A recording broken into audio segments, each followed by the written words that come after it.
you scared of, Dave? Me? I'm afraid of everybody. Get off! Everybody. Agency, mob, Cubans. You just talk to us on the record. We'll protect you. I guarantee it. It was a day that changed our lives. I saw a flash of light in the bushes, and that last shot.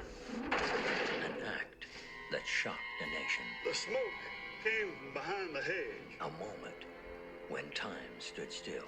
It seemed like people weren't even breathing, like you were looking at a picture. For one man, it became an obsession with truth. You're the DA in New Orleans. Don't you think the Kennedy assassination's a little bit out of your domain? A commitment to justice. Nobody's gonna tell me that kid did the shooting job he did from that damn bookstore. A sacrifice of everything he had. I think you care more about John Kennedy than your own family. For everything he believed. Nothing is going to keep me from going ahead with my investigation of John Kennedy's murder. They tried to stop him from asking who. If I give you the name of the big enchilada, you know. Do I have to spell it out for you, Mr. Garrison? Then it's Bon Voyage Dino. They tried to keep him from asking why. That's the real question, isn't it? Why? The government's gonna jump all over your head, Jimbo. Why was Kennedy killed? Are the same people that killed us, Pop? Nobody's gonna kill us. Who benefited? You have any idea what you're getting yourself into, Daddy-O? Who has the power to cover it up? Warner Brothers presents Kevin Costner. Now, we're through the looking glass here, people. In an Oliver Stone film. White is black, and black is white. People got to know. I'm a dead man! I say let justice be done, though the heavens fall.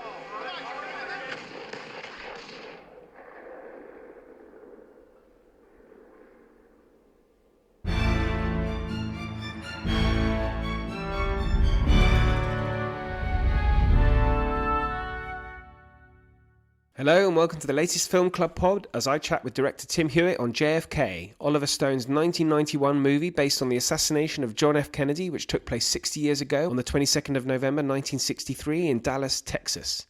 Lee Harvey Oswald, our supposed assassin, was himself shot and killed 2 days later by Jack Ruby, who was connected to the mafia, and pretty soon rumours of conspiracy began to surface. A few years after the Warren Commission, the official investigation, was published, New Orleans District Attorney Jim Garrison took it upon himself to investigate, and in 1991 Oliver Stone made a film of his story. It's an all-star cast headed by Kevin Costner, and so Tim and I discuss the movie itself and the conspiracy theory put forward by Stone that elements of the US government, CIA and other agencies, and the mob conspired to kill the president with Oswald as a patsy. I've put links to books and clips we discuss in the show notes, and I'd be delighted to hear from you if you've got your own thoughts. I'm on Twitter or X, and you can email me at history@aspectsofhistory.com. I'm always keen to hear from listeners.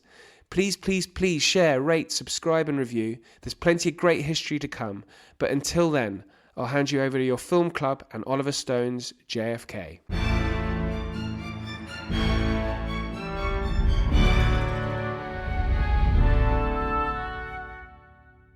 Tim, welcome back. We spoke last week about 13 days. Today, it's JFK. Yes.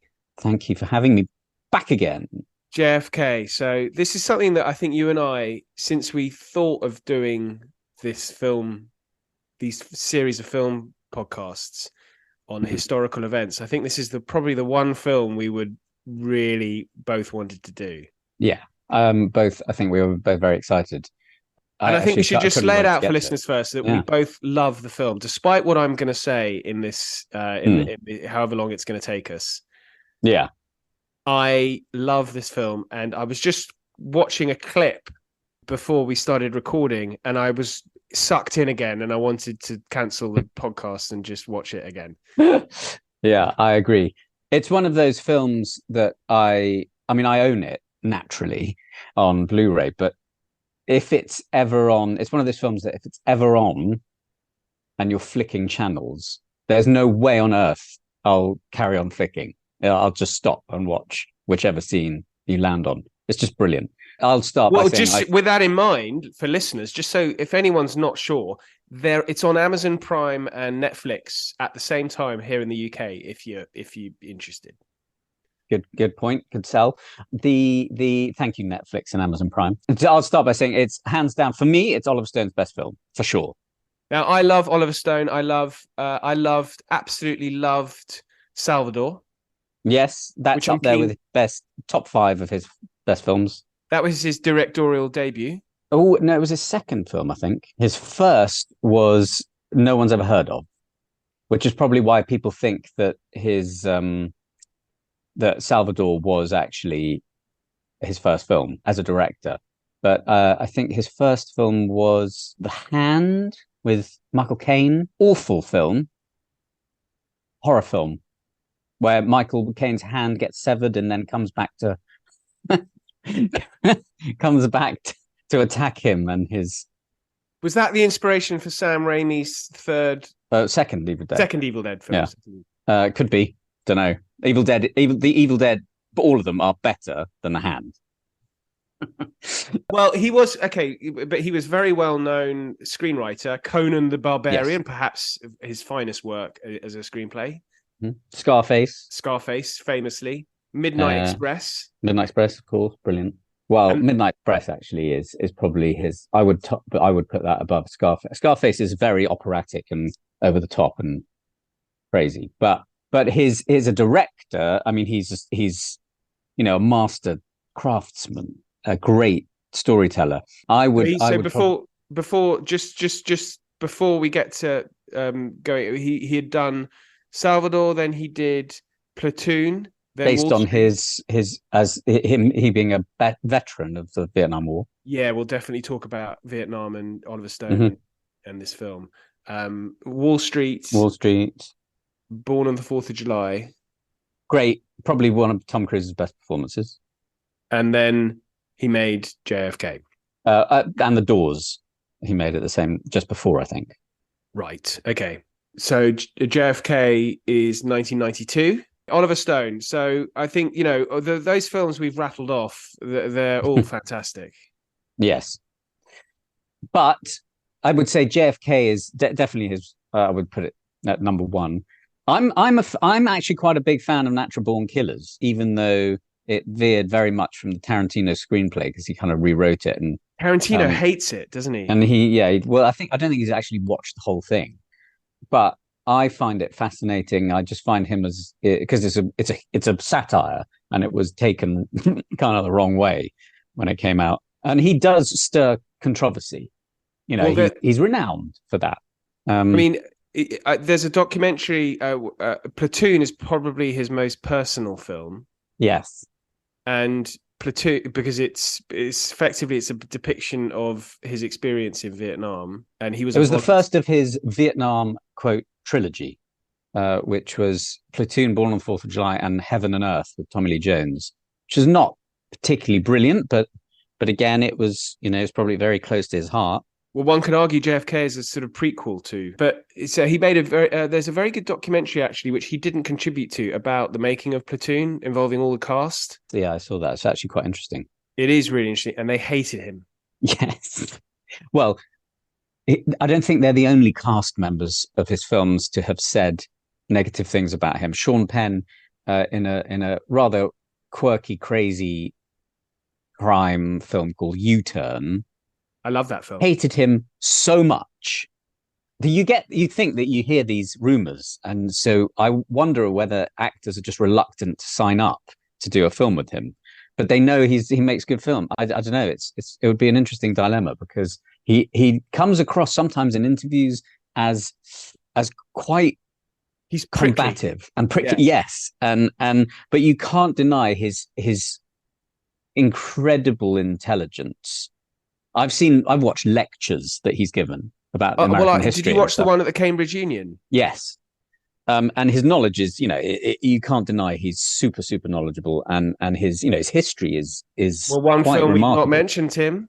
One film we haven't mentioned yet of his, Alexander. Oh yeah, your favorite film of all time? Well, not quite, but it will be. We will be discussing that for those fans of Alexander. Yeah.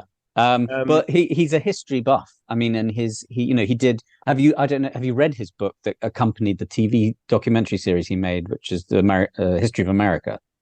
No, because I had read reviews, and so that slightly turned me off. That his History of America was pretty much batshit crazy. Right.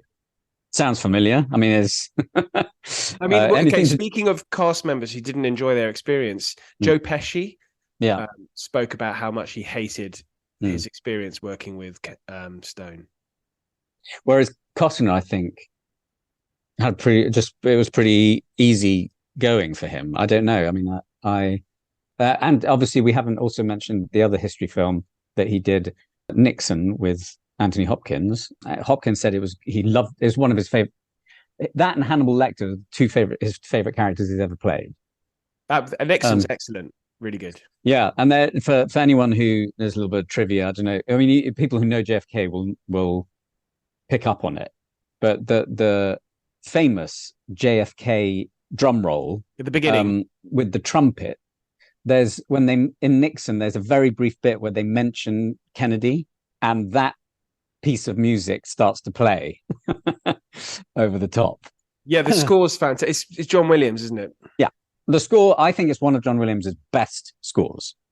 Did he do the score for Nixon? Yes. Right. But JFK, John Williams, I think, is one of his best. Star Wars and Superman, Indiana Jones, Jurassic Park, any Spielberg film, almost, pretty much. And he did the music to Born on the 4th of July, which is also a great underrated score. JFK's is so recognizable. That solo trumpet and it encapsulates. I don't know. There's something very American about the trumpet when it's played in a certain way. It's a sort of imperial sound. Yeah. But there's also this isn't sort of paradoxical, almost a sort of purity to it as well. Yeah. And pride, something to do with the American patriotism. And it sums up Oliver Stone's view of JFK as this kind of iconic, perfect president, a perfect human being, almost, which is so far from the truth. It's true, but it's sort of idolized. But I think it's, I bet if you asked Oliver Stone, because I think when he does talk in these things that you can watch on YouTube, like lectures and stuff, there is a subjective point of view to a certain extent. But I think if you were to ask him about Kennedy and his film, I think he would probably argue, well, no, that I'm not necessarily placing him on a pedestal as such, but more to do with the fact that it's a search for the truth. The truth is that should be on the pedestal. And we've been lied to. And that's what the point of the film is not so much that Kennedy was the perfect president, but it's more... It's like a corrective in a way. Yeah, and the people should know the truth, and it's being hidden, and Garrison is our representative that he's fighting for the truth, and that is the trumpet is the truth. But at its core, the reason why he's so fascinated or I don't know. I think obsessed is probably a fair description because he's made documentaries even a couple of years ago. A documentary, JFK Revisited Through the Looking Glass, 2021. And this is where he basically he makes a documentary film laying out his argument that there was a conspiracy. So I think it's fair to say if you're still making films about JFK's assassination 30 odd years after you made a film about it, he's endlessly interviewed, so he's obsessed by it, and the reason why he's obsessed by it is because of his experience in Vietnam, surely. He is convinced that JFK would not have gone into Vietnam like LBJ did. No, well, the point was that Kennedy wanted to pull out. That's what Oliver Stone says. That's what Oliver Stone said, according to yes. But I mean, yes, I think it's not only to do with the fact that he was there, but also, I think he when there are so many holes, Stone is probably the sort of person to really fight his point of view. I suppose he does genuinely believe that it was conspiracy, there was more than one shooter, fine. But it's a perfectly valid portrayal if there are so many holes in something, which we've got to be honest, there are. It's not. Yes, it's not a circumstance. It's not a circumstance where you can go, well, no, it's completely ridiculous and implausible that there was more than one shooter. It is highly. Right, I can see you're now going off on a rant. Well, I'm going off on one, but I'm coming from Oliver Stone's point of view here. So I completely understand that he's made a film that shows a potential one theory, or maybe more than one theory, but let's be honest, it would be way more boring if the film portrayed Lee Harvey Oswald as the assassin, and well, it would be half an hour long, and it would be like, well, that's it. I couldn't agree with you more. Now, so let me ask you a question. Do you think there was a conspiracy to kill Kennedy? Oh, if we're going to start off like that, okay, I've got to be very diplomatic here, because no, you could just say what you think. I think something like 60% of Americans think there is. Yes, but remember, 80% of Americans don't have passports, and 40% of my listenership are American. So just you watch your language there. I didn't. Should we let's just should I say that? Actually, it's not a good idea. Maybe cut that bit. Yes, 60% of Americans do think, although I'm not quite cutting that. No, okay. But also a very high percentage of Americans do think that Area 51 is a place where they had aliens visit. But do you think there's a conspiracy? I noticed. Yes, you've not really answered the question. I haven't answered the question. I think it's highly plausible that there was a conspiracy, but I'm not saying that there certainly, without a doubt, was a conspiracy. Well, yeah. The evidence, I'm not talking about the film, even though the film makes an extraordinarily strong case. Outside the film, there is an extraordinarily strong case that there was a conspiracy. Now, we're not scientists or forensic experts, Oliver Webb Carter and myself. Let's just put this out there right now. But I would. There's too much, I think, involved in the facts that have come to light since that day that suggests that it's super worthy of discussion, that there is a conspiracy. That's what I will put. That's my opinion. Well, what I will say is that and this is for listeners, I think sometimes I listen to podcasts and I always try and find the perfect JFK podcast. I'm not saying that by any stretch this will be that, but I always wonder, okay, so the person who's hosting it, do they think there is a conspiracy? Because normally they interview someone who thinks there is, and you never really know if the presenter is or not. And obviously you're meant to be impartial. My view, certainly if you'd asked me, having watched this film, I would have said, oh yeah, definitely. Okay, so I have looked into it. Don't worry, everyone, I've looked into it. Yes, we're covered. We've covered everything. I'm like, to quote Fox Mulder, I want to believe that there was a conspiracy. I want to believe there is, but I don't think there was. And I think Oswald did it alone. Okay. Well, this is. But we can get onto that. Yeah. So we can get onto it. I mean, I really wish there was, because you're absolutely right. It makes it so much more interesting. I don't think that if you think that there was a conspiracy, that you're a loon, because it's not like, QAnon, which seems completely ridiculous, lizard people eating children or something. But the idea that the US government lied to its people actually happened. They, particularly when it comes to Vietnam, we know because of the Pentagon Papers that successive US governments, from Truman all the way up to LBJ and of course Nixon's lies, that US governments consistently lied to their people. And that's both parties. So it's not, you can't then, if you believe that the US government conspired in those lies, which it did, and then conspired to kill the president, it's not a huge leap, is the point I'm making. No, and even though I don't think there was, actually. And you can't,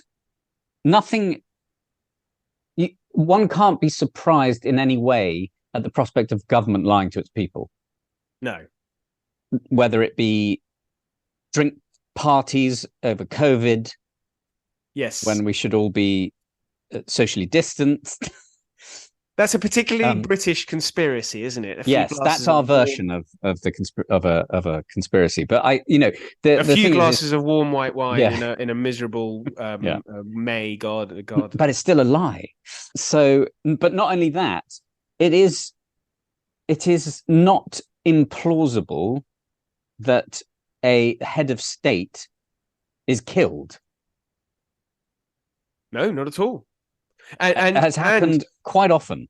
And if the perpetrator, okay, if we put ourselves into the Cold War, and I hope listeners can indulge our sort of diversion from the film here, but actually this comes up in an additional scene that is added on, and I don't think it's necessary, these additional scenes into the sort of director's cut, but I think it's the director's cut. But basically, if we were told that the premier of the Soviet Union, Khrushchev, for example, was assassinated by a Soviet citizen who had defected to America, had spent a few months in America, married the daughter of a CIA officer, then returned to Moscow and shot the premier, I think people would be thinking, oh, maybe the CIA was involved.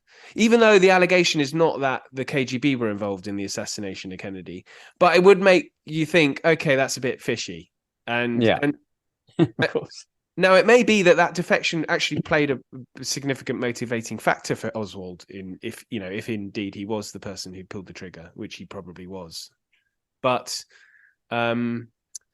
it does certainly, and this is mentioned in a scene that was not released theatrically, where Jim Garrison, played by Costner, is in a TV show.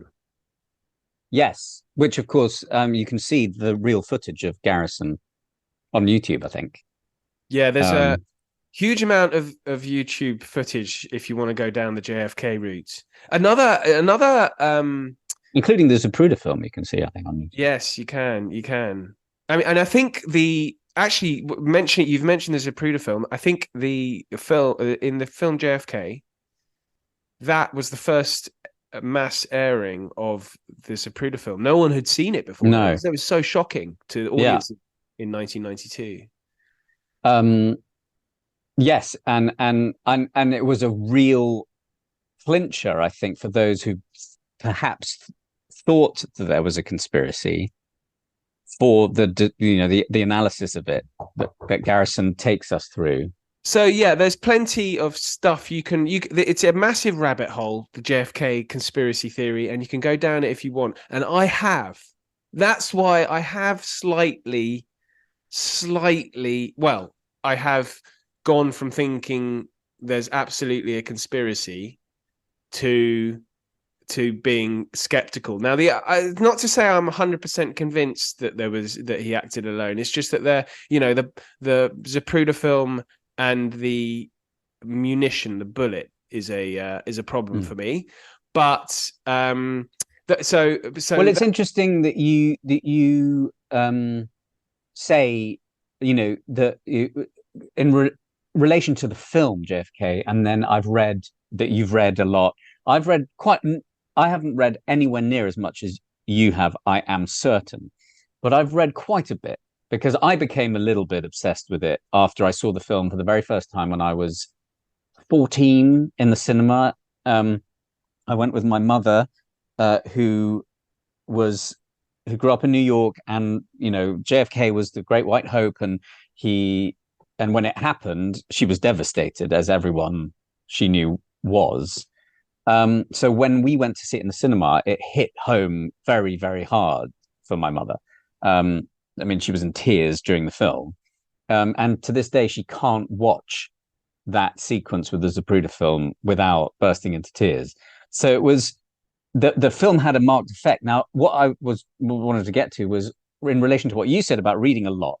I wonder if people who haven't seen JFK would be better off reading as much as possible about the facts first, because I think the film can really affect your I think that would be a disaster, actually. For the film, you mean? Yeah. I mean, you would watch the film and think, oh, it's a load of rubbish. Except some of it is perfectly plausible. I mean, sometimes depending on the facts, but sometimes depending on what he embellishes. Okay, so we can go through a bit of detail. I think let's because we're talking about whether there was a conspiracy or not before, and so in the film there are a number of accusations made or allegations made that, for example, the photograph that was on the front cover of Time magazine of Oswald. Of Oswald holding a rifle, and a lot of people, and in fact, in the film itself, Gary Oldman, who's fantastic, says, you know, that's I've done a lot of photographic work, and that has been doctored or something. That is not me. A lot of people have said because the shadow falling on the nose and then the shadow in behind looks like a sort of early morning or late afternoon, and the shadow on the nose looks like high noon. That comes out in the film. That implies the photograph was faked. There is plenty of evidence, and they've actually the FBI redid it, I think, and showed that the shadows would show as they were, so it wasn't faked. And then they've had there's quite an interesting link to a YouTube video. It's all on YouTube. Vox, the media organization, did an analysis with a photographic expert who got a 3D imaging, and he also proved that the rifle was the same length as the rifle that was used in the killing, the sort of dodgy Italian rifle. The angle of the way Oswald was standing is accurate. You can stand in that way. And the way he looks like a bit too fleshy round the jowls, so people said that it was a sort of face put it on top of someone else's chin. That's shadowing, so they prove that, and then they prove that the shadows from the sun are normal. So therefore, pretty convincingly establishing that the photograph is accurate. Then there's the magic bullet theory. Yes. Now, this is the one that is beautifully depicted in Seinfeld, the spitter. Yeah. The magic bullet theory, which I think Stone stands by today, there have been quite a lot of analysis of it, and the magic bullet theory, does it not work on the belief that, or the understanding that Governor Connolly is seated directly in front of Jack Kennedy at the same level, whereas I think the car on the day, Connolly would have been slightly to the left of in front of Kennedy and a bit lower. Yeah. Thereby making the magic bullet theory more plausible than it is depicted in the film. Still pretty magic. You see, that's the thing. You start reading about this stuff, and then someone will investigate it and argue that yes, it's perfectly natural and quite normal ballistic. But there's always the thing is, then someone will respond and say, well, exactly. You know, actually, what the experts missed but is. We've done that with the photograph of Oswald. I mean, genuinely, there is always going to be the one side that says that just looks wrong, and then the other side that goes, no, that's perfectly plausible. And it's like, well, it may be plausible, but like he says in the film, they could prove that an elephant hangs from a cliff with its tail tied to a daisy. Yeah, but I think he's using a bit of that's a straw man. No one is arguing that photograph can be the explanation for that photograph being legitimate is the same as hanging an elephant off a cliff. No, I know. Well, of course. But the thing with the bullet, I would say that it's not the only thing that makes me think that there is at least the possibility of a conspiracy. The magic bullet is not the only thing, but it is a big part of it, obviously. Because it just sounds, if you were to write this in a fictional film, forget JFK, if you did this, they would say that is ridiculous. Anyone would say that is ridiculous. Because, I mean, he does say, and also in the film, you know, tough skin, dense bones, whatever. Now, you've got to remember, I mean, since we're getting onto conspiracy before the actual film, talking about the film and the cast, etc., the bullet goes through a jacket, a shirt. Well, it'll go through that and not make a mark. Fine. Kennedy's, yes, but I'm just thinking, this is me, a non-scientist, getting my head around the physics.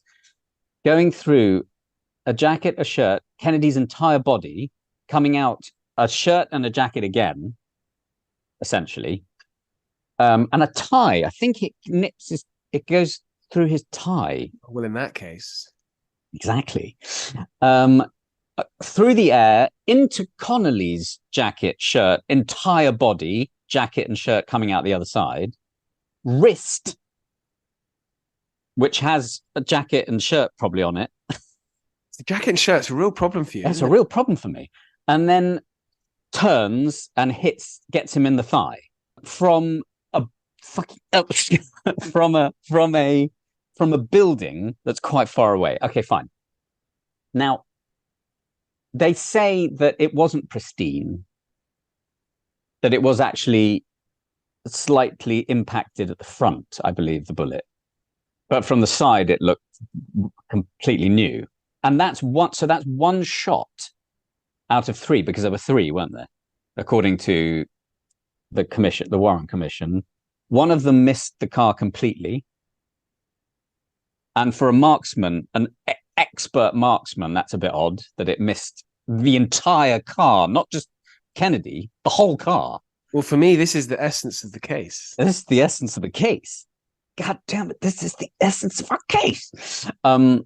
And nipped the guy under the underpass. No. This is what his assistant DA says. This is the essence of the case for me. He actually says, God damn it, that's our case. Yes, sorry, that's right. That was your case, you didn't have a case. Yeah. Can't believe you're saying this in the courtroom. It hits the wall, right? That's the one that missed. Yeah, no. See, this is where I find it a bit more interesting. Yeah, so I find this all very questionable. And then the third shot is the one that hits him in the head.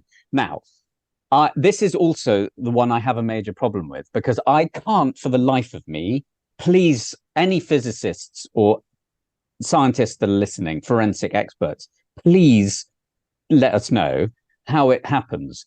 How on earth? I can't get my head around it. Bullet is coming from behind, gets him in the head, but blasts his head out backwards.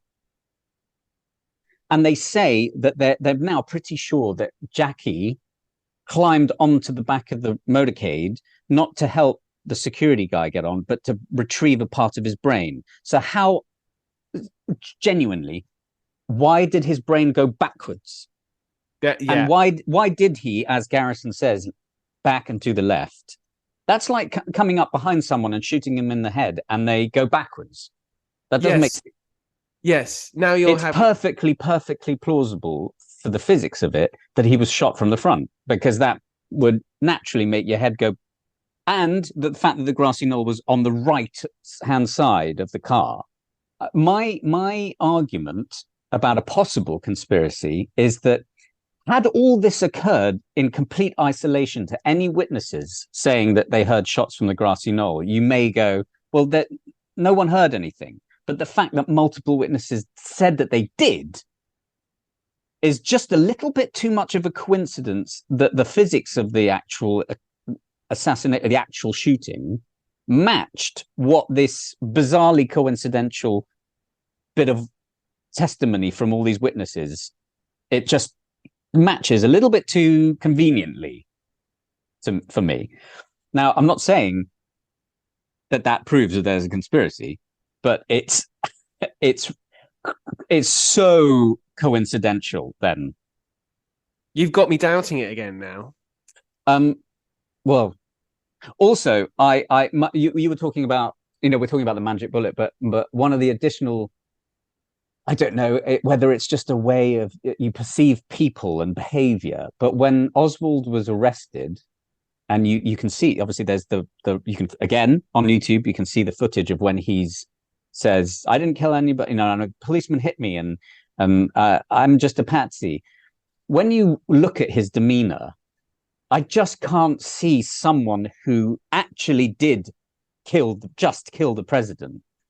He's got a very bewildered, slightly petrified look, and the way his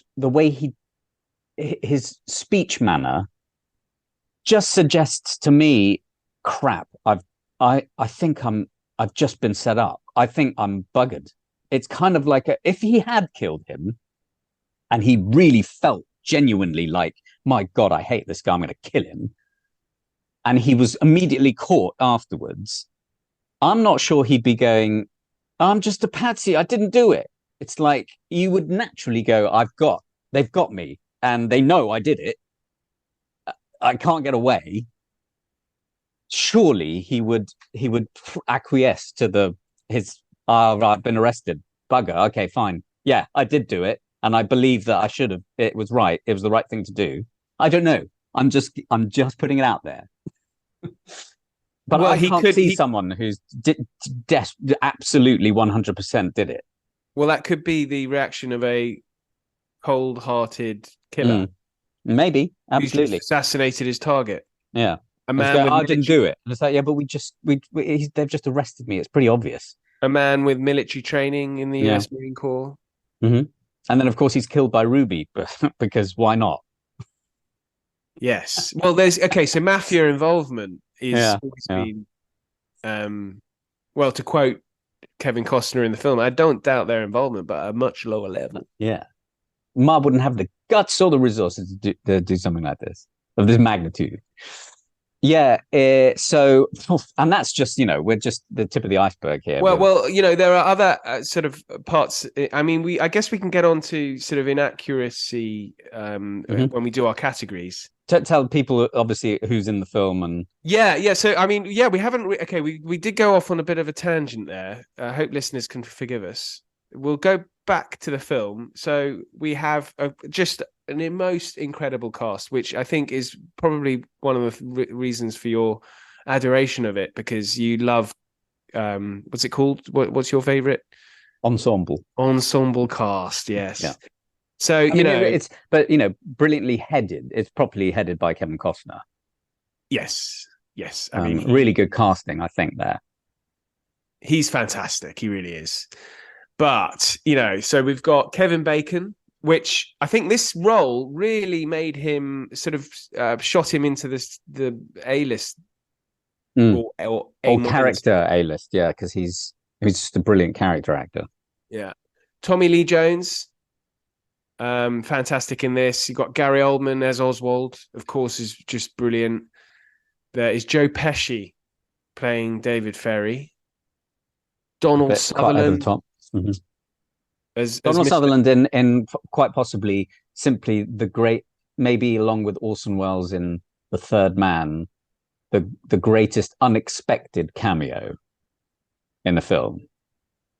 When you say unexpected, well, I didn't know he was in it when I first saw it, and is then is he not in the opening credits? I don't think so.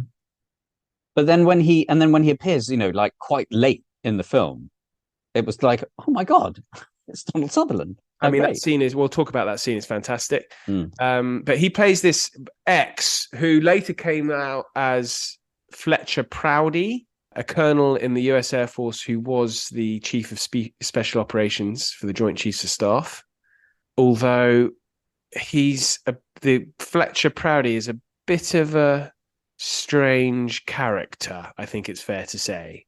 So some of the stuff, actually, if you write out what I don't know, we can talk about, should we leave this for best scene, because this is in my best scene? So well, of course.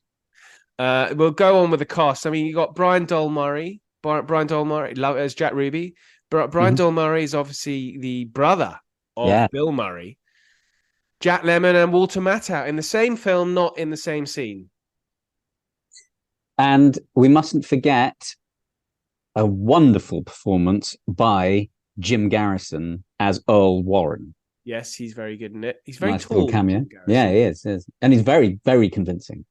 Sissy Spacek's really good. It's just that the scenes that she's in are very poorly written, but we'll get onto that as well. Yeah, gets a bit Hollywoody in those.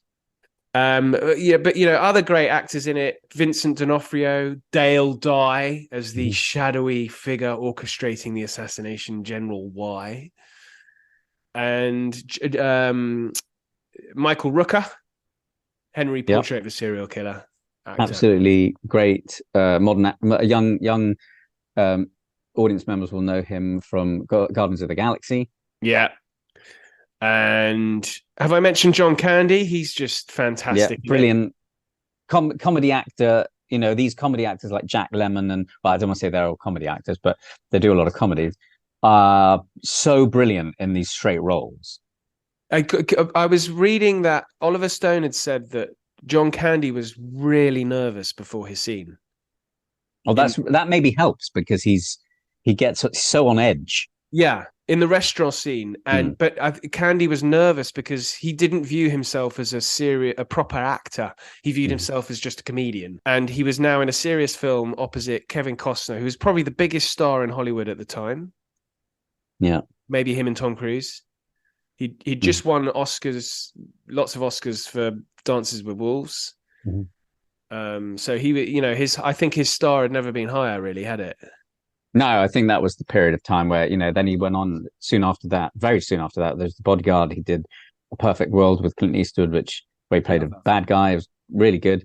I mean, yeah, the 90s for him was, he was a young, brilliant up-and-comer. No, not up-and-comer, but he shot to stardom, I think. Was it The Untouchables? Was that his sort of biggest? That was probably his breakthrough. Yeah. And then No Way Out just after. Yeah, and then he Field of Dreams and Bull Durham. He was height of his stardom. Yeah. So yeah, John Candy in that scene. He steals the scene. Oh yeah, he's amazing. From the biggest star in Hollywood at the time. And he's sort of sweating. I wonder if that was real. But he's so scared. To the point where when he berates him, when he sort of he stands up in a huff and it's like, you're as crazy as your mama. He's like, Kennedy's as dead as that crab meat. He's brilliant. It's so good. I'm going to have to play a clip of it. It was Oswald. He was a fruitcake. We're You know, having a hating this communication country. problem, Dean. I know you know who Claire Bertrand is, all right? Now stop eating that damn crab meat a minute and listen. I'm aware of our friendship. But I want you to know I'm going to call you in front of the grand jury. You lie to the grand jury, you've been lying to me. I'm going to charge you with perjury. Right now, I took 9 judges on right here in New Orleans, Dino. I beat them all. So am I communicating with you? Is this off the record, Daddy-O? Good. In that case, let me sum it up for you real quick.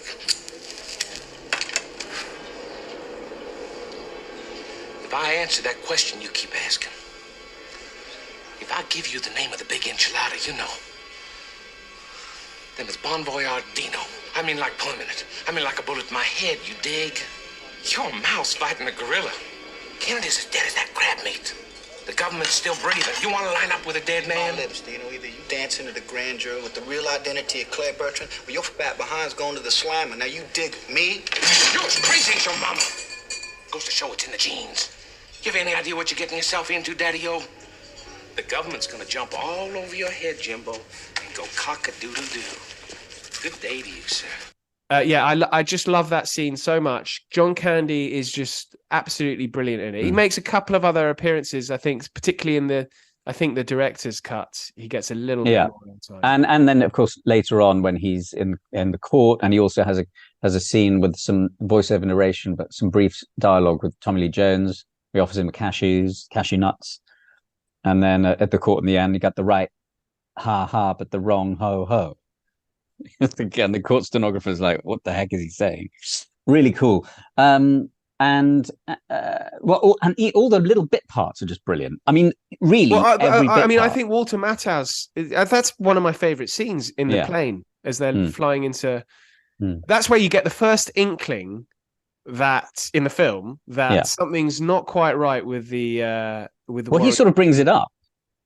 He's like, he's talking about what we were just talking about, the actual, the ballistic side of things. Yeah, you get the crazy bullet zigzagging all over the place, and it kind of plants the seed in Garrison's head, where he's like, that's always bothered me from the very beginning.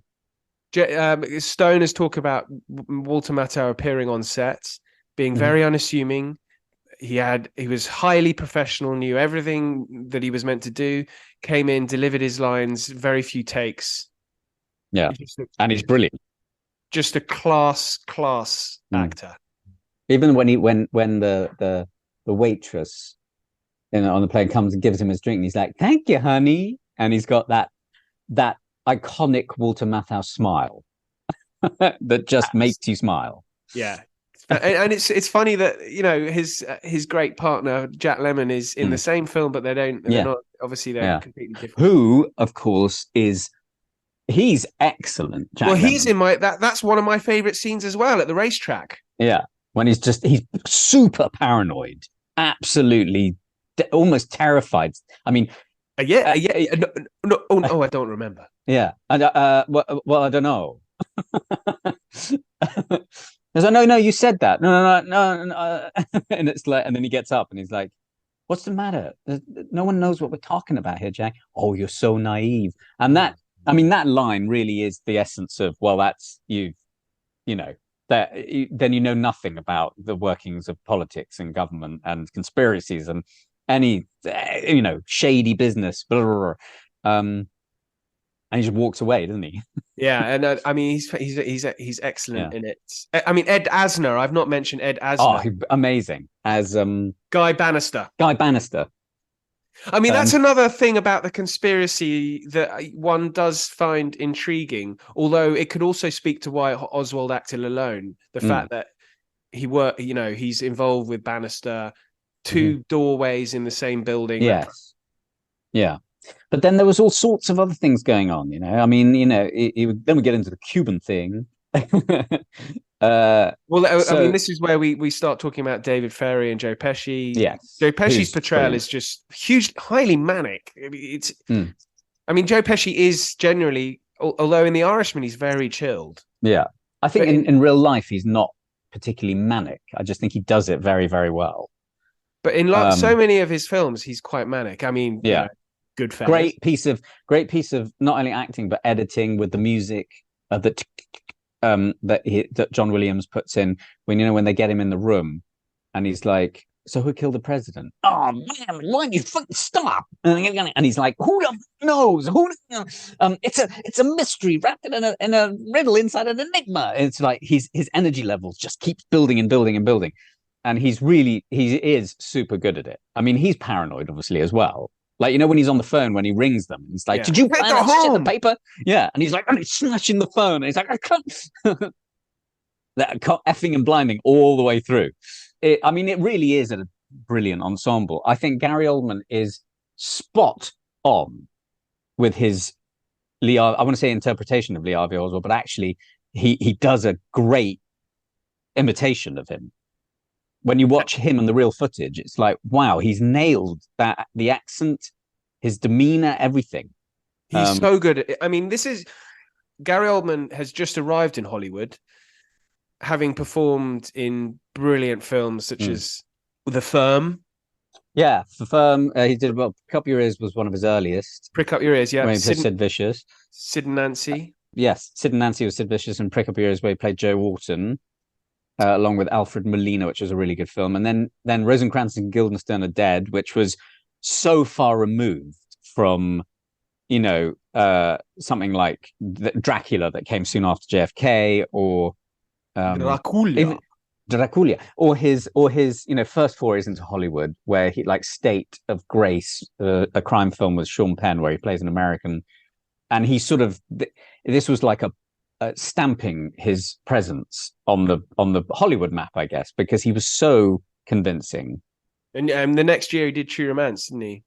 And then, of course, where Rosencrantz and then True Romance is you get, he's like totally polar opposites. And Churchill, and Smiley, he can do anything really. Yeah, I mean, he's an actor who, working class from New Cross, he's slightly Americanized accent because he's lived in Hollywood for so long. Because he has a sort of rhotic R sometimes when he speaks, but he still does contain a bit of his South London New Cross accent, which slightly similar to David Bowie, even though he was Brixton, but they were very close mates. Just a funny anecdote. Apparently, when they were together and a fan came up to David Bowie and asked for his autograph, David Bowie signed it and said, "Yeah, there you go." As the person went away, Bowie laughed, and Gary Oldman said, "What's so funny?" When I signed it, Gary Oldman. That's great. So he. But although okay, as a bit as big as Oldman is, Mhm. he's not David Bowie. I'd be a bit disappointed if I was. Well, no, I mean a rock star, yeah, petty actor. Well, Can't compare. I mean, he arrived in Hollywood around the time as his mate Tim Roth, and around that time, that was sort of anything Tim Roth can do, I can do better. Yeah, sort of gave a kind of, well, in the public's perception, it gave a kind of rivalry, even though I think they were probably still, they're great mates, aren't they? Great mates, but because they'd done Rosencrantz together. And actually, listeners, I'm just going to stop this. We're going to go a slight tangent. Is that Tim is directed Rosencrantz and Guildenstern at school, and I watched that production. It was excellent. I seem to remember the Rosencrantz was very strong, wasn't he? Rosencrantz was very good, yeah. If Scott's listening, and Guildenstern was okay if Ben's listening. But the thing is that Oldman, he's one of those actors, working class background, but he can play his type, working class. He could play, a American white wannabe black pimp, but he can also play aristocratic perfectly convincingly, like really. And he's got such a broad scale. Whereas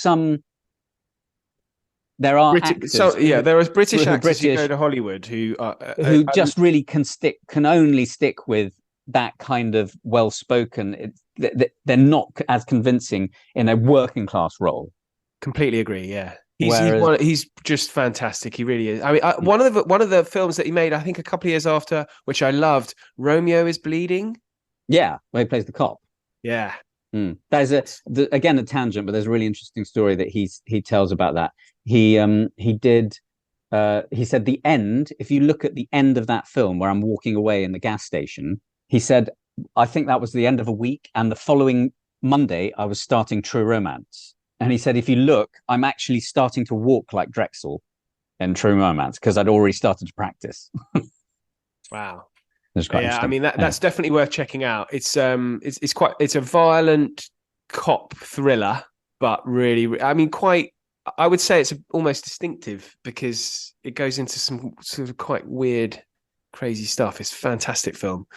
So obviously listeners can tell that we are fans of Gary Oldman, and so pretty strongly. Yes.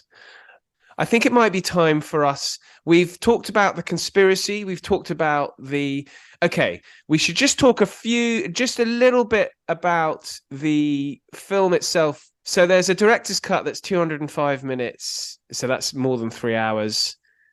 But the film itself, the original, was 3 hours long. It only cost $40 million to make. Now, bear in mind, listeners, if you caught 13 Days, last week's last week's pod, that was talking about 13 Days about the Cuban Missile Crisis, which was basically a whole load of men in a room. That cost $80 million to make. This was half the price of that, but longer. It made $205 million at the box office, so it was a huge success. And it has a way more of a all-star cast, which is a pretty impressive feat considering the budget. Costner's fee was probably quite high because he was at the height of his star power at that time. But like you said, 13 Days was a bunch of, most of it was a bunch of men in a room, and it was thrilling. This is like 13 Days on acid. Yes. And it's so thrilling, and I put it down to, I genuinely think it's probably the best edited film.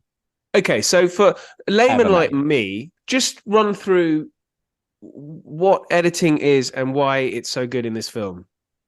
Well, editing is the sticking together of shots, in layman's terms. So you've made your film and you've got everything. Yeah, you've laid it out from chronologically. You start. I mean, this is obviously pre-planned, and they've discussed this probably in advance. But Stone's probably like, I want it to. It's a mixture of all different types of stock as well. So there's 16 millimeter, 35 millimeter videotape on a lot of it. I think some black and white, some color. But you see, it's generally the rhythm of the film, and to add to a sense of paranoia and conspiracy, that rhythm is reflected, where you have very sharp cuts, flashes of certain scenes or images, visions.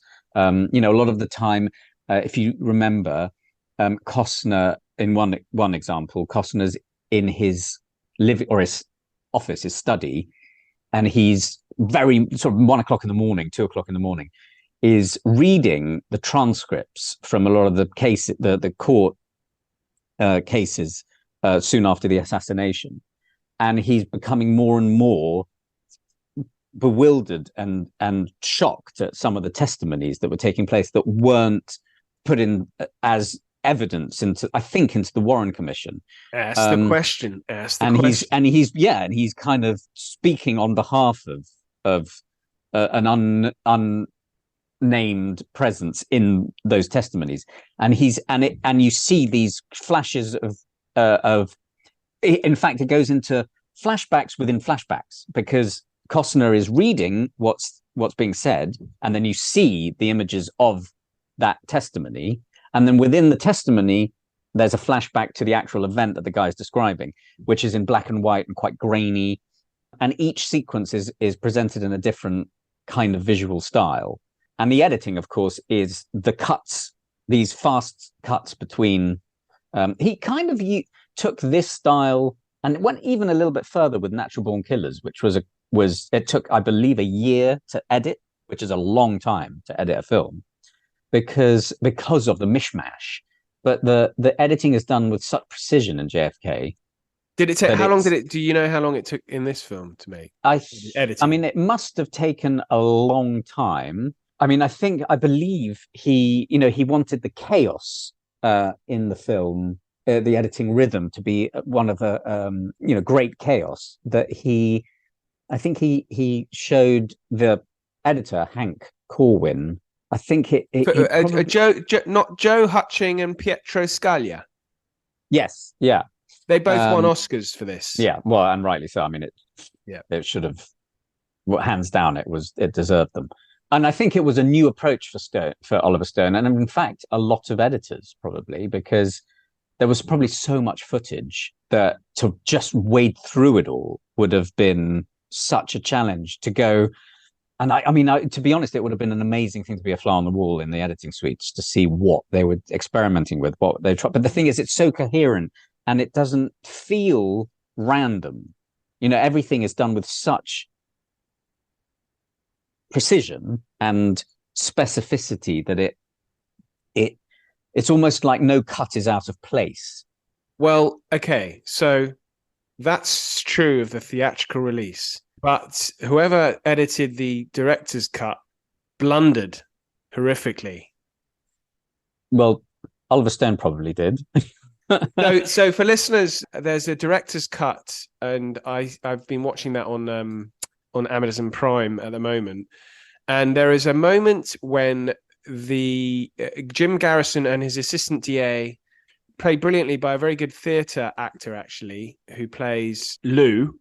The actor is J.O. Sanders, and this is where they're talking about the rifle. They're in the book depository overlooking Dealey Plaza in Dallas, and they are talking about how this additional scene is added in, and they are talking about the characters involved on the day in Dallas. This is a new extended scene, and they talk about the mayor being related to a director of the CIA who is sacked by Kennedy, and how he knows Clay Shaw, who is the big bad guy of the movie, played by Tommy Lee Jones. Clay Shaw is a tall man with sort of almost bleached blonde curly hair, and in this scene they say, yes, he's friends with our man Clay Shaw in New Orleans. You cut to the next scene, and in walks the other assistant DA, played by Michael Rooker, and he says, I found out who Clay Bertrand is, which is the alias used by Clay Shaw, and hold on to your hats, it's Clay Shaw. And everyone goes, oh my God. And what Kevin Costner does not say is, which is, yeah, I know. I mean, I was just talking about that with Lou when I was in Dallas a few minutes ago. Which is a bit weird because you'd think that maybe Oliver Stone went, well, people know that there are theatrical cut that didn't happen, so I just want to put this back in because I really like the way I filmed it. And it's like, well, yeah, but no, you can't do that.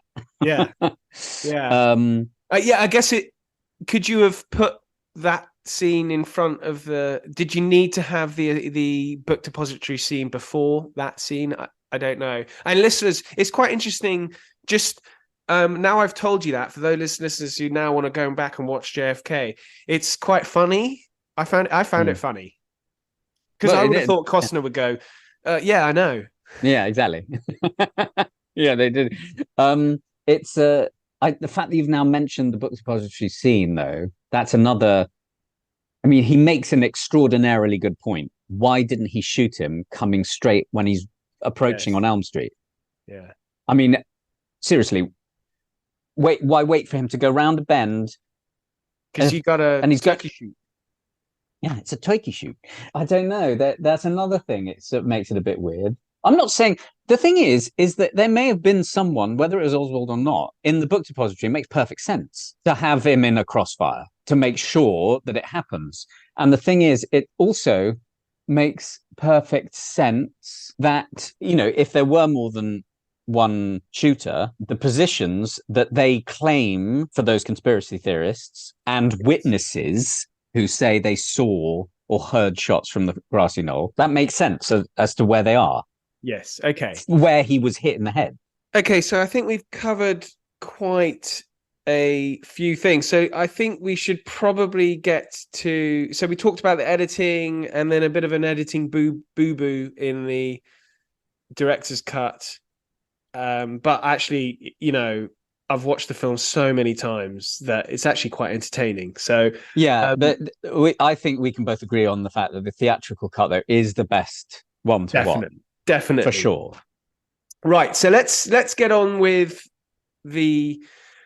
our categories. So we'll kick off with best scene. So I had a few nominations. So let me know if you've got some that you didn't that you think should have included, and I've not. Okay. So first thing, I think the credits. The opening credits, not the ending. I love credits. the opening. Yeah, the opening credits. Yeah, the opening credits. I love the music, the clips, the Martin Sheen voiceover. Yes, we forgot to mention Martin Sheen, who has one of the greatest voices in the acting profession. Yeah, wonderful. I watched Apocalypse Now the other day. Actually, so good. Great actor, and brilliant actual little sort of précis in the opening credits as to what. Listen, this is what you generally what you need to know, just so you don't know you get confused. And also, what you said earlier that there are scenes here that if you're flicking and this comes on, you're in. I mean, if I come across the opening credits, there's no way I'm walking away. No, absolutely not. And the thing is that they are such good opening credits because of the different styles of footage and film stock that they use. It's great that the trumpet starts. It's all there is a feeling of patriotism. The snare drums are wonderful. Yeah, the snare drum is fantastic. It's so iconic now, I think. You know what? You also get the military-industrial complex. Yes, but then this wonderful, wonderful change in mood when he suddenly says, "And the angry Cuban exiles." It's literally, I think, on those words, it turns to dun dun dun dun dun dun, dun, and it's that conspiracy theory music. Well, I think I think watching the credits back again, I think I've uncovered the motivation behind the assassination of Kennedy. In the opening credits, Alan Dulles is shown in a newsreel footage with JFK standing to his right. Alan Dulles goes out to shake JFK's hand. JFK blanks him. It doesn't. Yeah. Well, he's not the only one. We've solved it. Yeah, exactly. You mother. Yeah, exactly. I'm going to get you for this. And then when the motorcade starts, and you just know, even the history, everything. And to be honest, every single time I watch it, and I have watched it I mean, I must have watched this film, I want to say at least 100 times. So that's over the 30 years. 300 hours. Yeah. It never, ever fails to get me into a state of tension. I know exactly what's going to happen. But even in the opening credits, when you see the clock, when you know at what time the actual shooting took place, and the settings going down, and then it's an amazing piece of direction, is when it just all goes silent and you just hear the guns cock, or the gun, sorry, if you're not a conspiracy theorist. And then the bang, bang, and then you hear the echoes. You heard echoes. That's all we're willing to say. Yeah. You only heard 3 shots. It's interesting. So you've watched it, you reckon, 100 times. So you spent nearly 2 weeks watching of your life. Yeah, watching JFK. Okay, right. Well, it's not in the top. I wouldn't maybe put it in my top 10 films of all time, but it should be in my top 10 films of all time. Time spent, yes. Yes, of all my time spent. Great opening credits. Yeah, credits, fantastic. Opening credits, fantastic. Okay, then next, I went with the Jack Lemmon scene at the racecourse. Yeah, because that's the first time you get the impression that there are shadowy forces involved. Yeah, because I'm much more interested in the conspiracy if the CIA and government forces who are all powerful. Whereas the mafia is a little bit more mundane for me, because we've seen so many mafia films, and to be quite frank, I'd find it a bit boring if it was just. And not only that, they just simply wouldn't have been able to do it. I'm sorry, they wouldn't.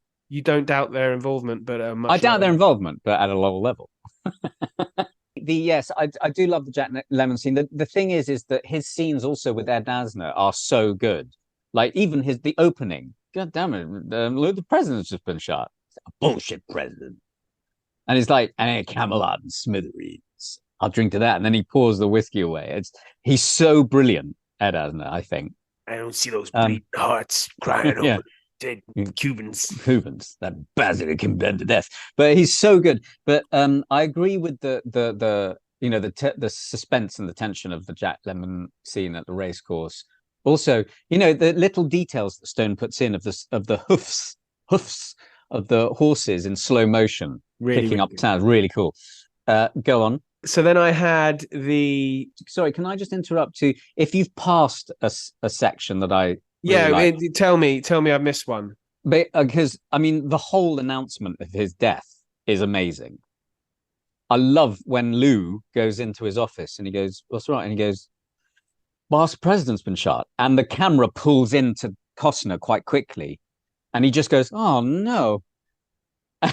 When it's such a great camera shot, just the pull in, and then when they're in the TV in Napoleon has a TV set, and they're all watching it, and everyone is everyone except that one guy, everyone is deadly silent, and he's like, "Good bastard, die!" Do you know who that one guy is? Oh no, go on, tell me. That's Perry Russo. Oh, Perry Russo, of course. Yes, I did know that. Yeah. So for listeners, Perry Russo is one of the people that Stone speaks to, who doesn't appear in the film. No, he's mentioned later though. He is, but Perry Russo, basically, he's we'll talk about this. Kevin Bacon plays Willie O'Keefe, who is actually a composite character. There was no such person as Willie O'Keefe. Perry Russo is one of the characters who sort of is wrapped up into the Willie O'Keefe, Kevin Bacon character.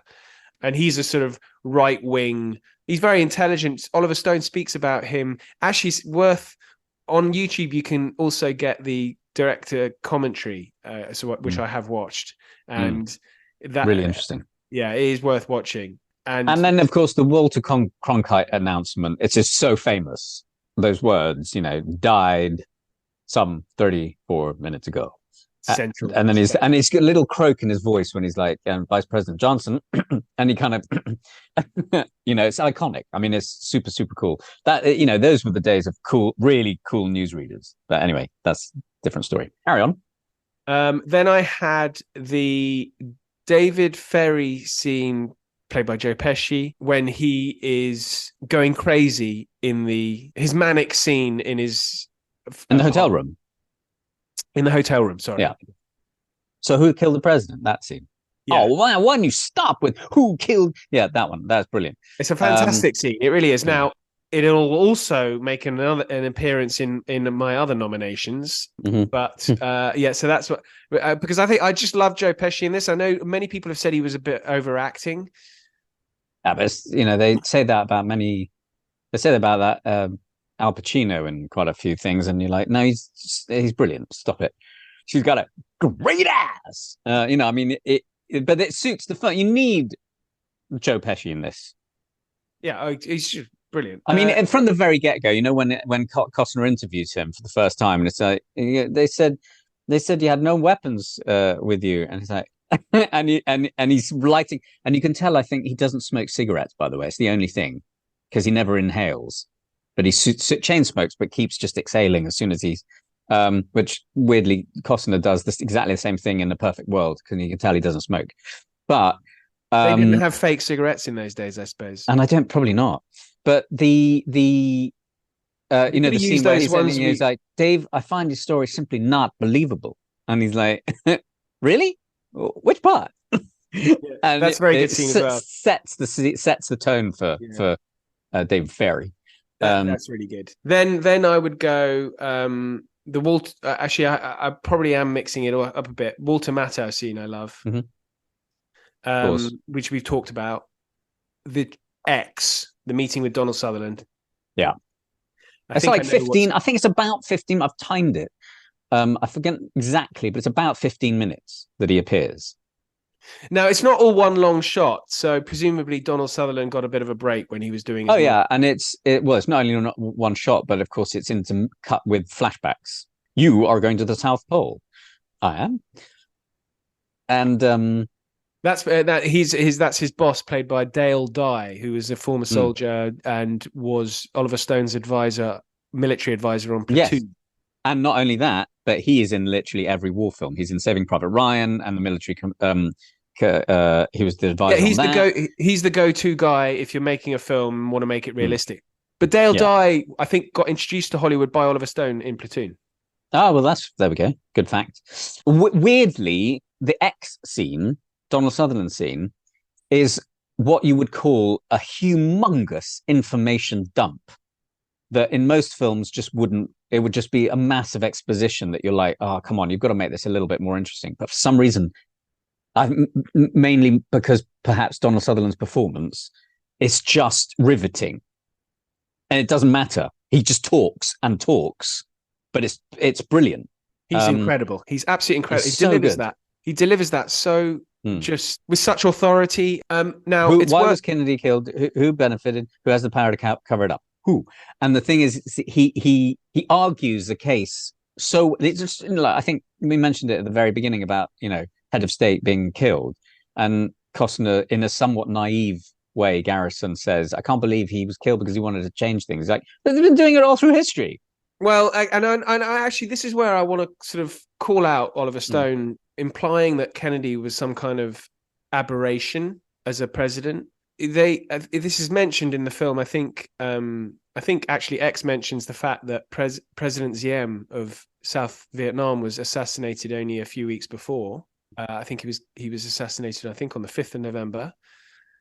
And Kennedy was told about the coup, and the message he sent to the coup leaders in South Vietnam, the military leaders in South Vietnam, was that we're not going to help you with the coup, but we're not going to stop you doing it, which they took as tacit approval, which is basically what it was.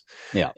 So the idea that John F. Kennedy was not involved in these kind of murky dealings with foreign countries is just not true. And Oliver Stone tries to imply that one of the reasons why he was assassinated was because he wanted to stop all these terrible black operations. Yeah, yeah. And that's just not. But in fact, he didn't actively do anything. And he was the president who put troops and increased troops into Vietnam. The thing is, this film is all about Oliver Stone looking for the reasons as to why he was sent to Vietnam. And he sees in Kennedy someone who, I don't know, I think he does. I think he sees in Kennedy someone who, had he not been shot, he wouldn't have gone to Vietnam. to me, that's a really big what if that is not. Well, is it that he wouldn't have gone full stop, or he would have pulled them out? Yeah, a that's lot what sooner. It was the same thing. Yeah, right. As in, that Oliver Stone wouldn't have gone to Vietnam. Yeah, I don't think. Yeah, I think yeah. If Kennedy had, his argument is that if Kennedy had not been shot, pulled back from Vietnam.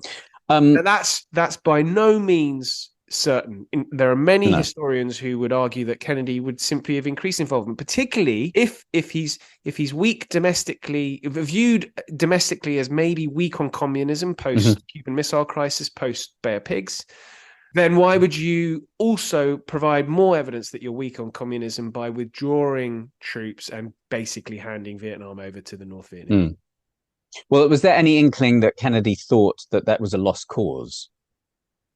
I mean, at that early stage. Yeah, I mean, there are many interview clips. So I think the famous one is where it's in the film. It's their war; they need to win it. But he's saying that as he sent 16,500 troops there. I mean, maybe they're not in combat because we're pre-Gulf of Tonkin incident. But you're sending, the more troops you send, the more likely it is to become. It then becomes the decision to send them into combat. And what do we make of Lyndon Johnson's reversal signing, as X says? Well, yeah, these memorandums. I mean, so historians do argue over these memorandums, and I think Oliver Stone, I think, places way too much emphasis on this security memorandum just mentioned by X. But he does make an extraordinarily good case as to why. Well, of course, I mean, we go to war in general. Of course, I mean the billions of dollars. Yes, that is made. And that Kennedy wanted to reverse it all. And don't yeah, exactly. And I don't want to sound as though I'm supportive of the Vietnam War. It was obviously a terrible waste, and I do recommend the Ken Burns documentary, which is just excellent. Yeah. Anyway, so it's a fantastic scene, but I think Prouty, who the ex was actually a colonel in the US Air Force. I think he made a number of rather weird, wild accusations in subsequent years. He's been pretty much discredited, but it's just a brilliant scene. And it ends as abruptly as it begins. He's just like, I hope we get a break. And he gets up and walks away. He doesn't even say, bye, nice to meet you. Yeah, I mean, I love within that scene, there's this sort of shadowy LBJ meeting. Yes. Which I love, It's like, I'll give you your goddamn Vietnam. Yeah. If you win the election, I'll give you a goddamn war. Yeah. Yeah. I mean, I love all that stuff. This just speaks to my, shadowy, powerful forces. But yeah, absolutely. And it's shot in that way. It's shot in black and white, high contrast black and white, with smoke from the cigars and the cigarettes just sort of completely filling the room. And it's done in a very shadowy. In fact, a lot of the time you don't even see their faces. It's like their hands and their elbows and things, and it's really it's brilliant. You control McNamara, you control the president. Yeah. It's great. I mean, they're all drinking whiskey, old men, deciding the future of the world. Right, so those were my favorite scenes. Do you have any? Oh yeah, I've got. I think that perhaps my favorite scene in the film is to do with what cinema does best. Is the combination of performance, editing, the writing, the directing, and the music. And it is simply the second time Garrison runs the Zapruder film. So you've seen it once in silence, and everyone, as soon as he's hit in the head. But then Garrison talks them through what he believes, where each shot comes. And you see the projector roll up, and then suddenly John Williams's music starts, and he starts to intercut the bits with Garrison saying, the second shot rings out, the fourth misses the car completely, the third shot it hits the underpass, and then the fifth, or is it the sixth and final shot hits Kennedy in the head, and it's with the combination of the sound. It genuinely is, in my opinion, one of the greatest edited scenes in cinema. And most of it is the Zapruder film. For me, that's the best, just the greatest piece of scene construction. Abraham in the movie. Zapruder. So thanks to Abraham Zapruder, along with a bit of help from Oliver Stone and John Williams and Kevin Costner, it doesn't fail to fill me with suspense, quite emotional. I find it emotional as well because it is rather explicit. Oh God, it's when you see it happen. It was shocking at the time. I remember. If listeners, those of you who've not alive or not in watching age in 1992, it was hugely shocking. And because you see his brains everywhere, it's awful. It's I feel more for Jackie Kennedy. This is happening in front of our eyes. Yeah, I mean, that must have been, well, I mean, that's sort of what one would describe as hell on earth for someone like Jackie Kennedy, because he slumped onto her a bit, I think. She was obviously her entire that iconic suit that she wears was splattered, but of course now they feel pretty certain that she instinctively, which must have just be indicative of the shock of in that moment that she climbed onto the back of the car to retrieve a piece of his brain. Now, everyone thought that she was trying to help the security guy who's climbing on at the back. But actually, if you do watch it, you go, no, she's not reaching for him. She reaches for something else. Now, anyone who hasn't seen the film, please get in touch with Ollie and please give your opinions as to that final shot. Bearing in mind, he was shot from behind. I still can't get my head around it as I'm thinking about it now. I mean, how many people have been shot from the back of the head and it comes out the front? Okay, we'll leave that there. But that's my favorite scene. As morbid as it is. It is. I forgot to mention the trial. Yeah, you're absolutely right. That is. But there is an aspect of the trial that's going to come into into another category. But okay, so to me, it's between X and the Zapruder. Yeah, very different scenes. This is the problem with a film that's 3 hours long, that's put together so well, that has multiple scenes in it that are so good. I mean, and we haven't even mentioned things like the whole sequence where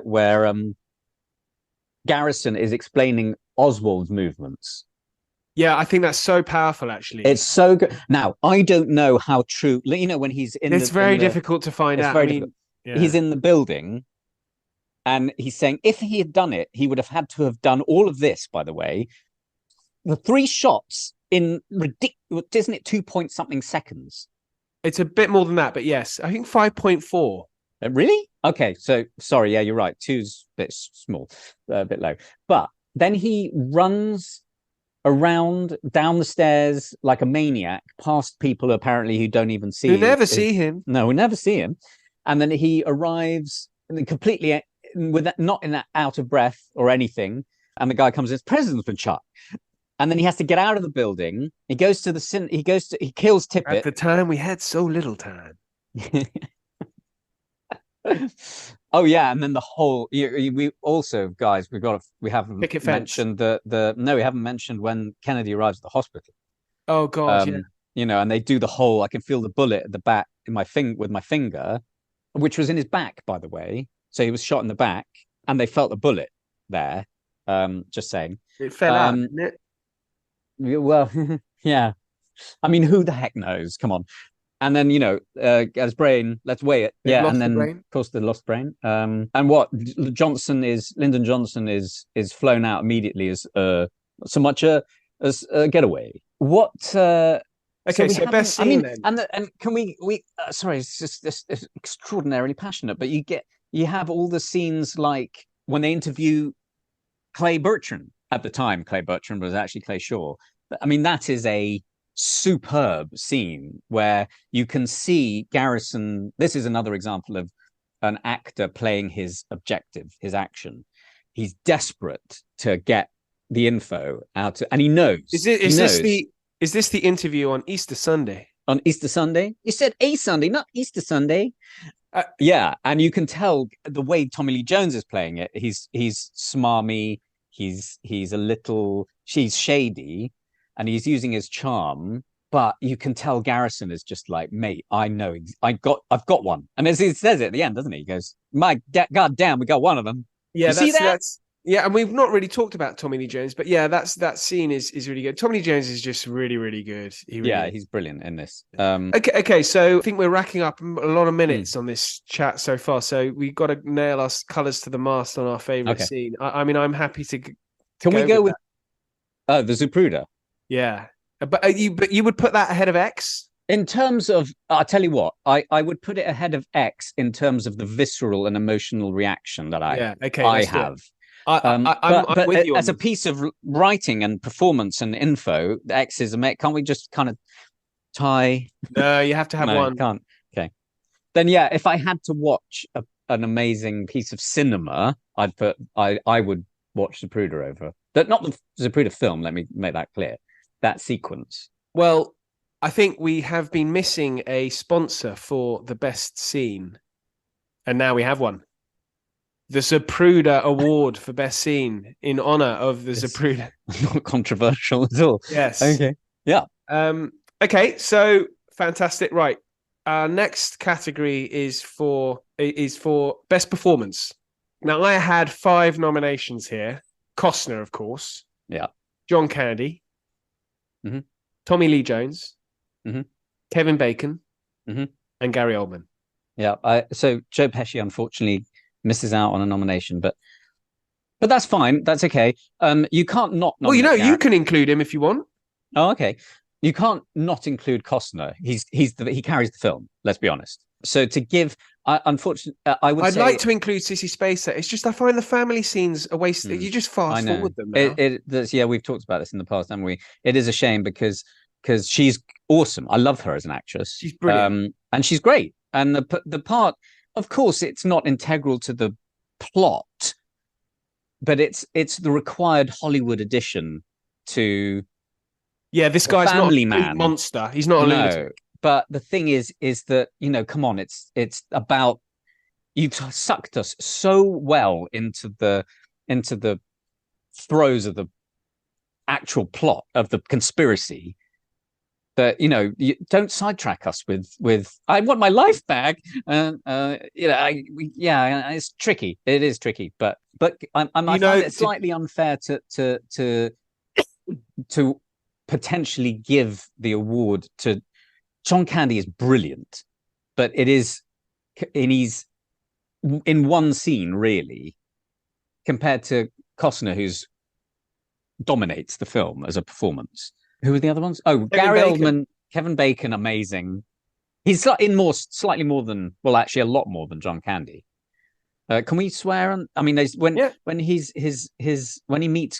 meets Lee Harvey Oswald for the first, well, not for the first time, but Joe Pesci introduces him, and he's like, Oldman's like, what the fuck is he doing here? He's like, well, fuck you, motherfucker. He's so good. I have to cut that. Yeah, I think Kevin Bacon has talked about how this changed his career. This role. He's brilliant in the jail when he's talking to Garrison. He's like, I got no reason to lie to you, and he's so that character. I mean, Kennedy was killed because he was a communist. Yeah, fascism's coming back. We should technically have best performance and best supporting. We can open up a new category. We should veer towards, because to get one performance out of this whole film is very tricky.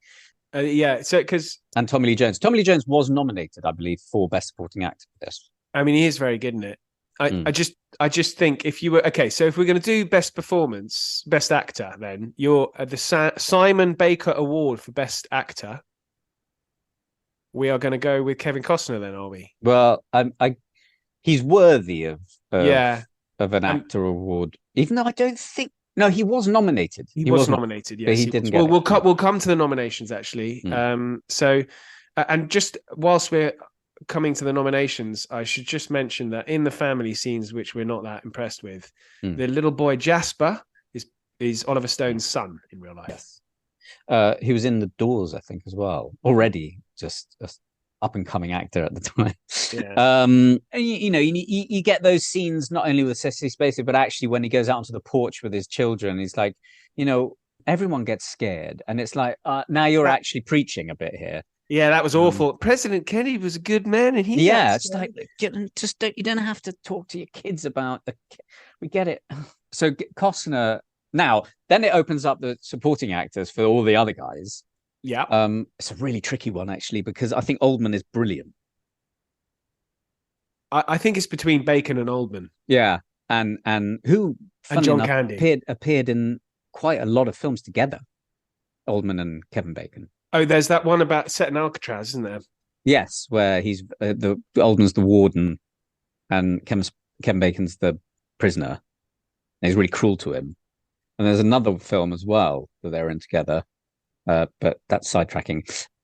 It's tricky. Bacon or Oldman. See, the thing is Oldman is so convincing as Lee Harvey Oswald, but Kevin Bacon's performance. I'm going to go with Gary Oldman. I've got to go with Gary Oldman. Yeah, me too. I would as well. Yeah. So is this now the Gary Oldman for best supporting actor? Yeah. I think if you beat Kevin Bacon. Very tricky, because Kevin Bacon has never been bad in any film he's ever made. Yeah, he's great. Okay, so we'll go with Gary Oldman, and we're new sponsor. It's considered a JFK dominated sponsorship here, so we have to be careful about that. But Gary Oldman's so good. So it's especially as we spent about half an hour talking about how much we love him in the Best Picture Awards in 1991, actually. For the best films of 91, the Silence of the Lambs won. So famously, that won Best Director, Picture, Actor, Actress. The big five. Only 3 films have done screenplay. Yeah. But for the best film, it was Beauty and the Beast, the cartoon, Bugsy, JFK, and The Prince of Tides. Yeah. So, and Silence of the Lambs won it. I mean, it's okay. Silence of the Lambs is great. Silence of the Lambs is great. It's just I wouldn't say it's as great a cinematic and technical marvel as this is. No. And Best Actor, Hopkins, obviously we know, and it was Warren Beatty for Bugsy, but I think that was more a hey Warren Beatty, here's a nomination. I really like Bugsy though as a film. Yeah, it's a good film. It's a really good film, and he's very good in it. I think he's really good in it. Played Warren Beatty, didn't he? A little bit, but he's not always. He's pretty. There are moments where he's really vile in it, and Beatty. I always, as a kid, when I was growing up, I always saw him as quite a lovable actor. I saw it in the cinema. Maybe I should have another watch. And Ben Kingsley as Maya Lansky, and Annette Bening, which is where they met, and she's kind of had this old movie star quality in that film, which I thought was really cool. Yeah, that's true. Okay, Robert De Niro was nominated for Cape Fear. That's very good. Nick Nolte, loved Nick Nolte for Prince of Tides, and Robin Williams for Fisher King. Fisher King, very underrated movie. Yeah, really. Terry Gilliam, really good film with Jeff Bridges as well. Yeah, so we didn't get a nomination there for Costner. No, and he deserved. Sorry, he didn't get nominated. He was, of course, he was nominated for Dances with Wolves as an actor, but that was the previous year. Yeah, should have been nominated for this, to be honest. Okay, and then Best Supporting, we get Sissy Spacek wasn't nominated for Best Supporting or Best Actress. We blame the writing for that. Maybe, yeah. And then Best Supporting Actor was Jack Palance. So Sissy Spacek, for listeners, Sissy Spacek's really the only major female character in the film. Yes. This film being set in the 60s, not a massive surprise. Laurie Metcalf's very good as one of the assistants. Yes, great character actress, actually. We forget to mention her. She's she's a prominent female role in it. Okay, yeah. But not as much as Sissy. No, but she's awesome in the bits where she's analysing the photograph we were talking about with Harvey Oswald, when they're all sitting around the table drinking martini. They drink a lot. They drink a lot. It's great. These period films, like in the 60s, they smoke and drink like there's no tomorrow. Watching Mad Men, I mean, it's just amazing. I think that's a bit unreal, to be honest. They'd be on the floor. in the mid-morning. I think they were right. Okay, so now we'll move on to. So I don't think it won for best editing. Yes, Oliver Stone won a Golden Globe for best director, but other than that, it was kind of overlooked. I mean, but only Tommy Lee Jones was nominated for best supporting actor, which is crazy. Oh, sorry, no, it won best cinematography. Robert Richardson, superstar cinematographer. Right. Well, okay. So we'll head on to best, most inaccurate scene. Now, there are a lot of these. I'll limit it to the most egregious, I think. Mm-hmm. And so those for me would be the gold gay sex orgy. Okay. Do we know for a fact that didn't take place? I don't think there's any evidence for it at all. So it seems a bit sort of. It seems. It's really well shot, though. It's really well filmed. I think it gives off a vibe that there's a kind of gay community in New Orleans who are kind of hedonists who all just hugely violent, and I'm not, because they keep on mentioning the fact that these are homosexuals.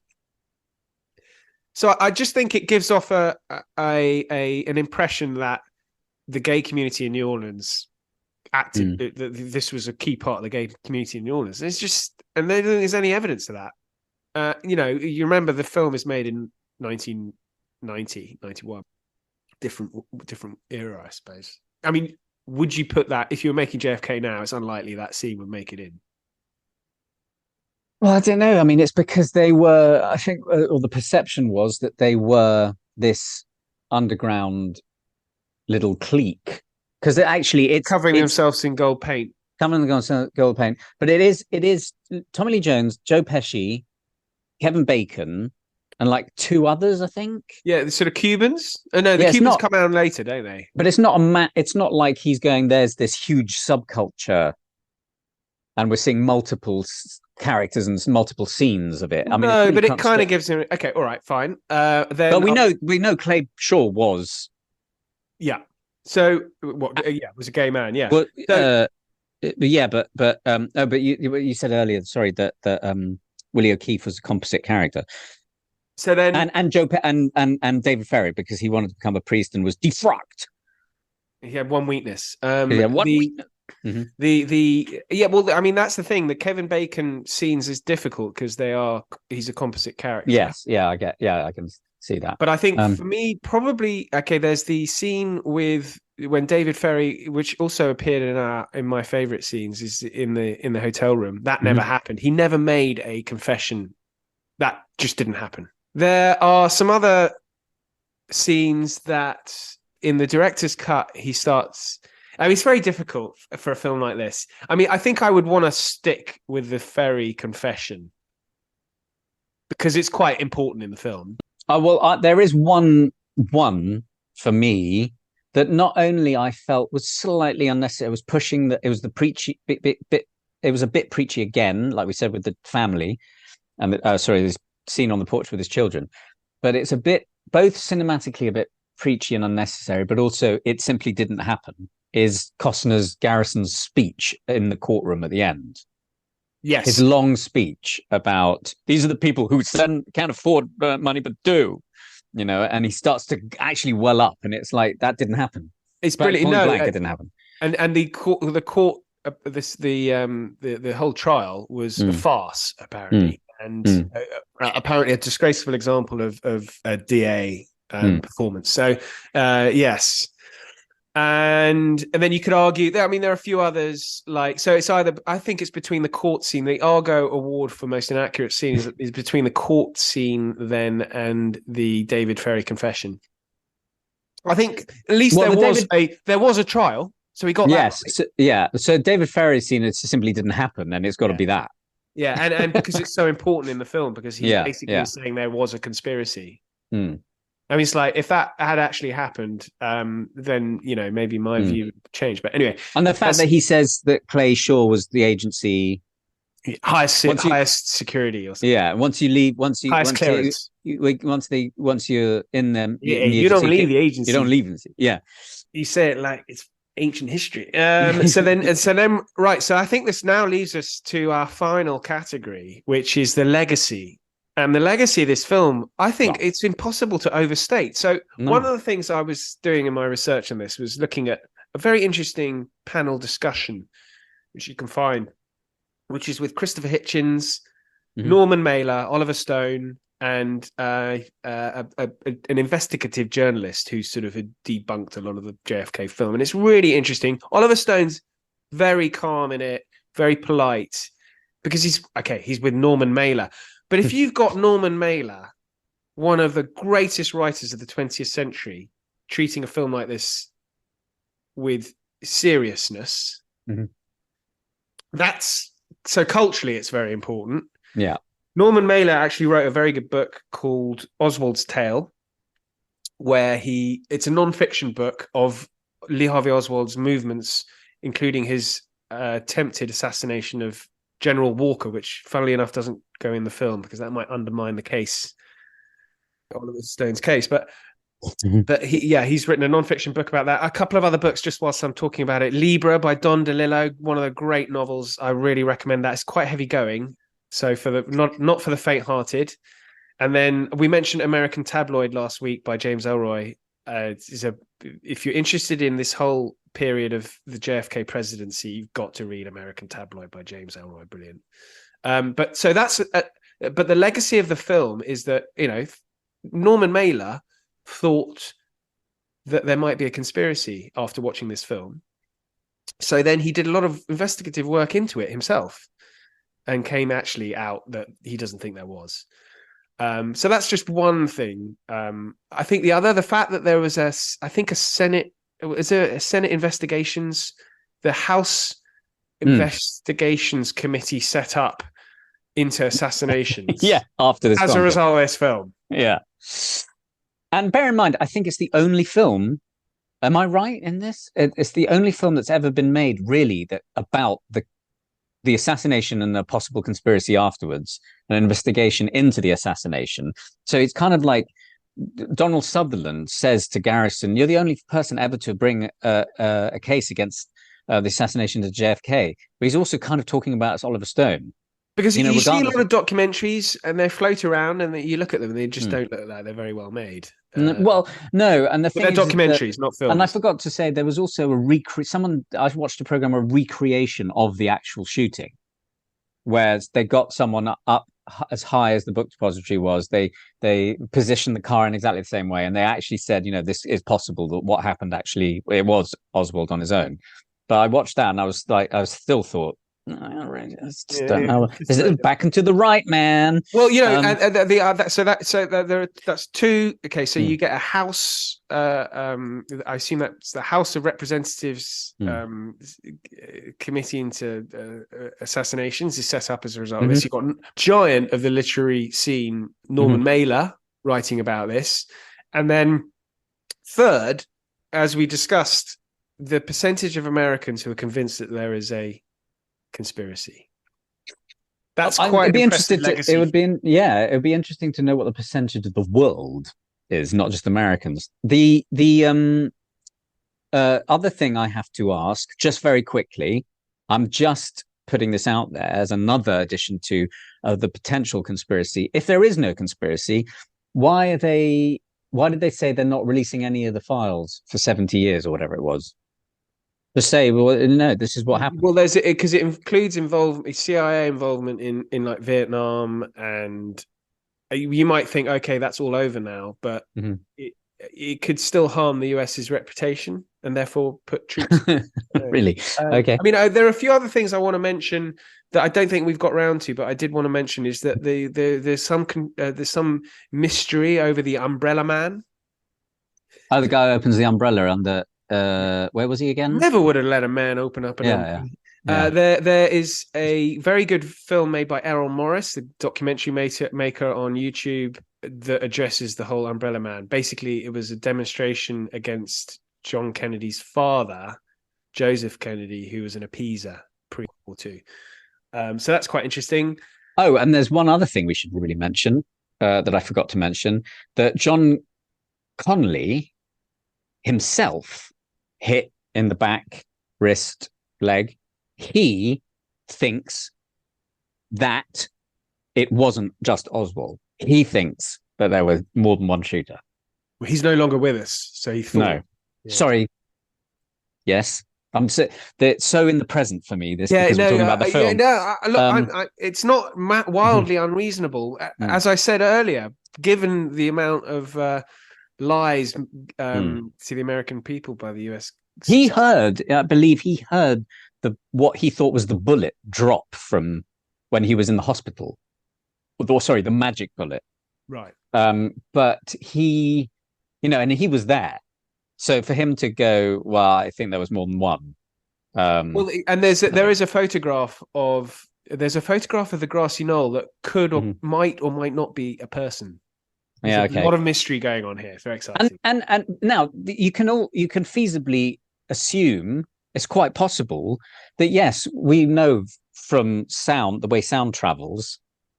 We've already experienced it every day of our lives. That yes, echoes. You think something's coming from over there, but it's actually over there. Perfectly feasible that there were echoes, and that's why people say grassy knoll. Just so weird that the grassy knoll is in such a brilliant position to make that headshot. Just saying. That's another great little shot. Sorry, when Lou and Garrison are behind the grassy knoll, and then Costner hears it in his head, and he does the little jump with his shoulders. Little details. Fantastic. Brilliant.